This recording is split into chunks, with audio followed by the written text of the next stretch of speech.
Dzień dobry. Dzień dobry. We are starting the day. Sorry, it's just like you just harder than I meant to. We're starting the day at the Chopin Museum.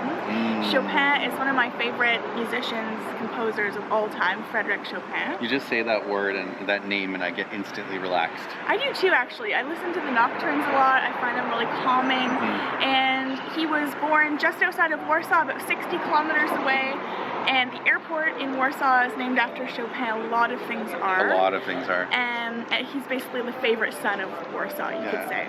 And he actually moved to Paris, and then his heart was sent back. So we already know a little bit, but we're here at the museum to learn as much as we can. So we're gonna head inside and take you guys with us. Just got our tickets. Gonna head inside.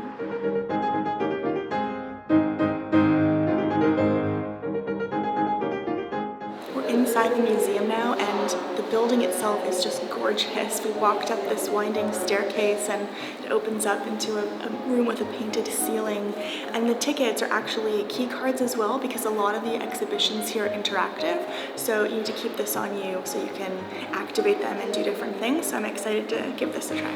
So just tap it there? Yes, yes. Cool.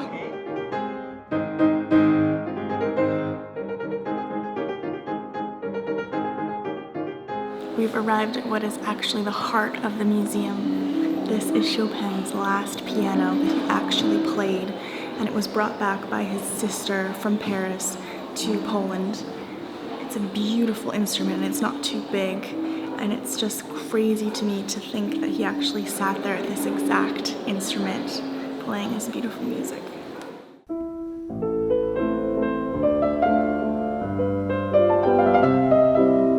This piano didn't actually belong to Chopin, it belonged to one of his students. But what's cool about this is it has his signature inside, and it was basically a way of recommending this particular kind of piano, which, as you can imagine, was very high praise in his day, sort of like giving it a 5-star review. Chopin had several relationships throughout his life, and one of them was with a woman named Maria Wojcinska, and they actually became engaged. And unfortunately, the engagement was called off because her parents were members of high society, and they didn't like that he was a musician. They didn't think much would come of him. So maybe not much has changed since Chopin's time, but of course he became one of the best-known musicians in the entire world. But it caused him a lot of sadness, and now you can see a photo of a stack of letters after the engagement was called off, and on top of the letters that he and Maria had written back and forth, he wrote "My Misery." So you can only imagine the heartbreak and how that must have inspired some of his music. Of course, the great love of Chopin's life was Georges Sand, the writer, and they were together for about 8 years, and she broke up with him because she was divorced, she had 2 children, and she didn't have a good relationship with her daughter, who was named Solange, and Chopin was a peacekeeper and wanted to help repair that broken down relationship between Georges and Solange, and it didn't go well, and so in the end, Georges Sand actually broke up with him a couple of years before his death. But there's every reason to believe that they were very happy together and very in love. You can see the pages where Chopin was composing his music. And what I love most about this is that you can see some of the mistakes, or what he perceived as mistakes, because he was a real perfectionist. And it could take him 2 weeks to write a couple of bars of music sometimes.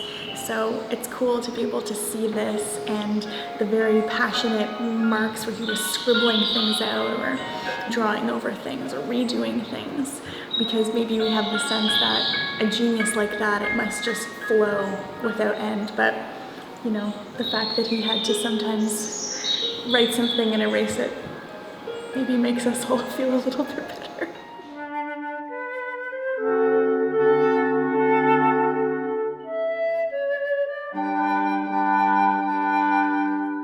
Here you can see the death mask of Chopin. He died on October 17th, 1849. He was only 39 years old, so it's pretty incredible to think about how much music he left in the world in his very short lifetime. He had poor health his whole life. He was very fragile and of a weak constitution, and he died of tuberculosis in the end. And possibly he knew that the end was near because he asked his sister Ludwika to come and take care of him, and so she did, and about a month later he died.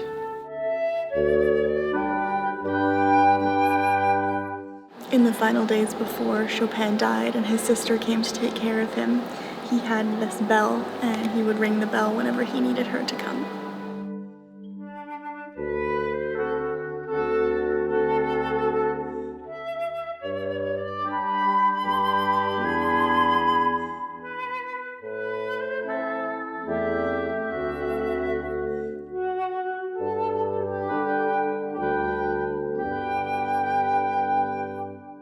Downstairs to the lower level now, where they have listening stations. I hear they have listening stations.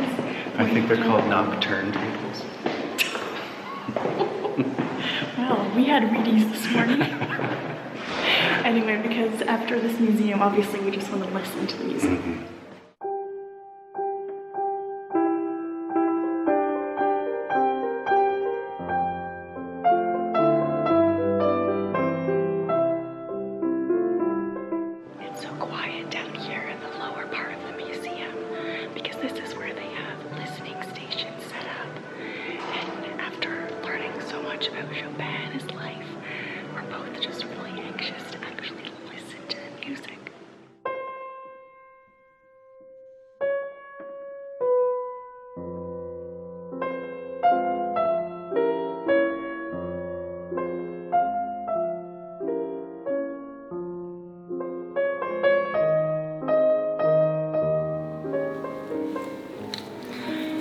Like I said, the nocturnes are my absolute favorite, and it's a bit emotional listening to them because Chopin has been in my ears through a lot of things. So, just sitting in the basement of a museum in Warsaw, crying to Chopin.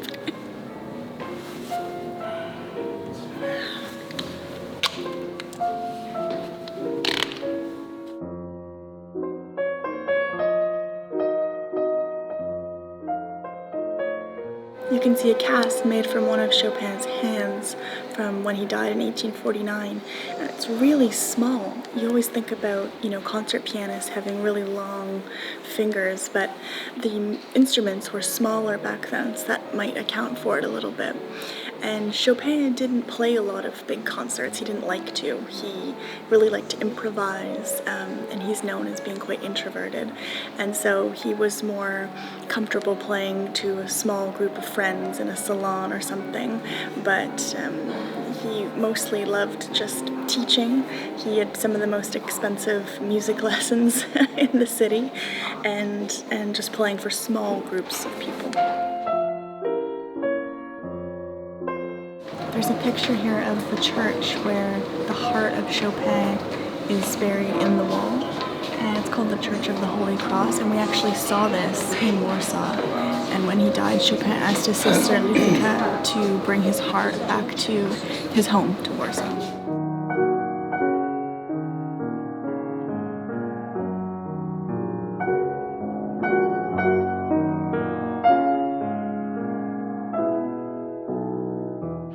It's chilly. It is chilly. We're standing outside the museum now.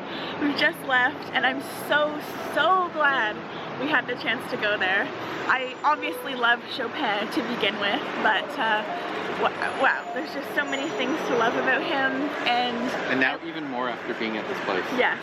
I learned a lot. I hope that you guys did too, and I hope most of all that you will feel inspired now to go and listen to some Chopin on your own. I know I'm going to do that.